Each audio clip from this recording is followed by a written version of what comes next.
8 things to do before purchasing a home. We're going to get into all of that and more after introductions, so stick with us. But first, let's hit it.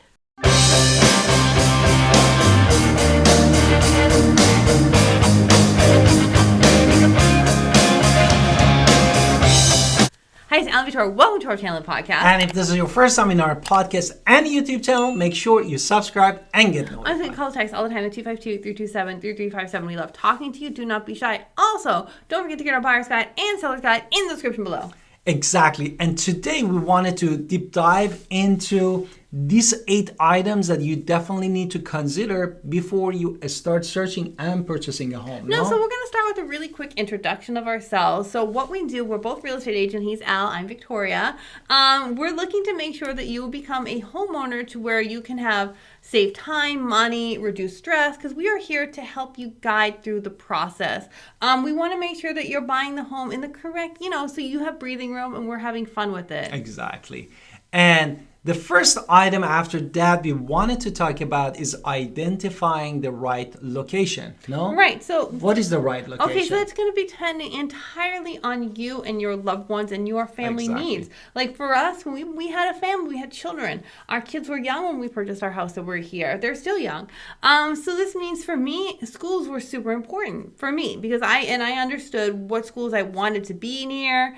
Maybe for you, it's proximity to your loved ones, or it's a proximity to your job, proximity or economic opportunity that's right down the street. Maybe you want to live in the same neighborhood as your bosses because you're looking to grow. So it really just depends on your lifestyle, your personal preferences, on what it is that you're looking to do. So you have to tell us your location. We cannot tell you what's best for you. You have to tell us what's best for you.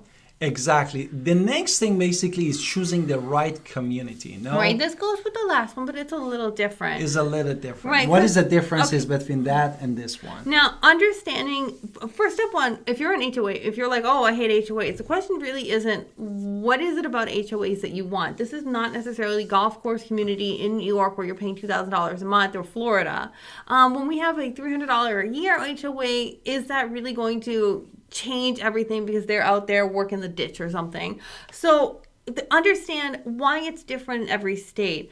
Understand, is this a community that you really fits everything else in your budget, and would it hurt you otherwise? So visit the communities beforehand. We have a million driving tours you can watch if you cannot visit locally. Exactly. And we'll make more. If you want more, we're excited to make more. But understand, don't just look at it. You want to analyze the vibe of the area, the infrastructure. So the growth potential of the community, and also the friendliness, which we have in Greenville and Winterville, very friendly communities. Okay, next one. Our next thing you should consider is what? Considering family and future. Basically is buying a real estate or a house for you and your loved one is a long-term investment. Right. So don't think about it for like 1 or 2 years. Like even if you have no kids, maybe you still want to look at the school choices that are there because you are planning to have a family.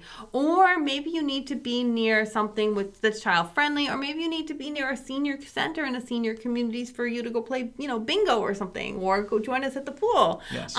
So really look at your long-term, what is it you really need? And don't just say, oh, it's fine, it's fine, it's fine. And then when it comes to it and say, I really don't want a half an hour drive for everything, then that house wasn't fine to begin with. So don't just brush it off. So really, really consider your long term. Do you really want that kind of drive every day? Exactly. Definitely evaluate the educational, recreational opportunity for you and loved one and the kids, and understanding that this community is really fit to your needs, really. Right. No? Next thing we're going to talk about is safety. Safety. Now, as real estate agents, I cannot tell you, of course I have to tell you everything is good, everything is fine.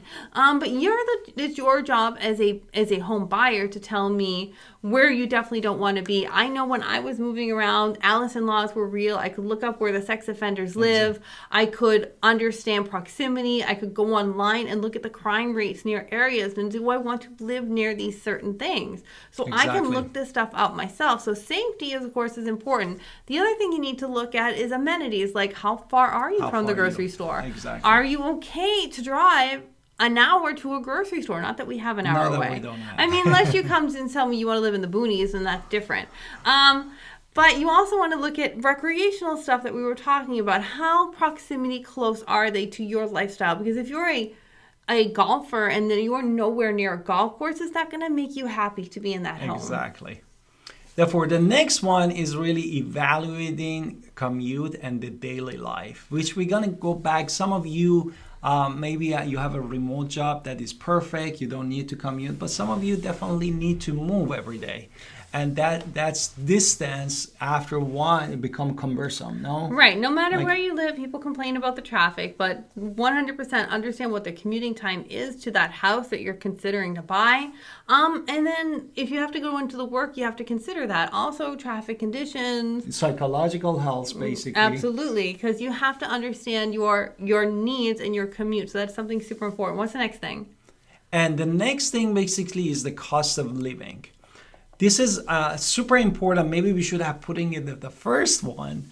Definitely where you wanted to move, definitely you need to looking at how much it costs to live that area. Right, so you have to understand the financial implications of moving. Of course, it's going to cost you money to move into a new area, a new home. We do have a whole video on cost of living analysis, what it costs to live in our area. Exactly. I love it in this area because we have a much more affordable area than so many other places in this country that we lived. So it's another reason we love it here in Greenville. Like, for example, utility bill, when we used to live in Pennsylvania, just per month we had $600 utility bill, including electric, water. And when we came to the Greenville, this range went around $200 to $250. We're also kind of conservative with our things, so don't use our, like, how much we use compared to everybody. We hope you love all of these things where you're considering happiness above all things, about your quality of life. Exactly. You should prioritize your happiness. You only get one life, so let's live it to the fullest, right? Exactly. And don't forget to call us at 252-327-3357 and support our channel, ring that bell, get notified when we put a video, and see you in the next podcast and video.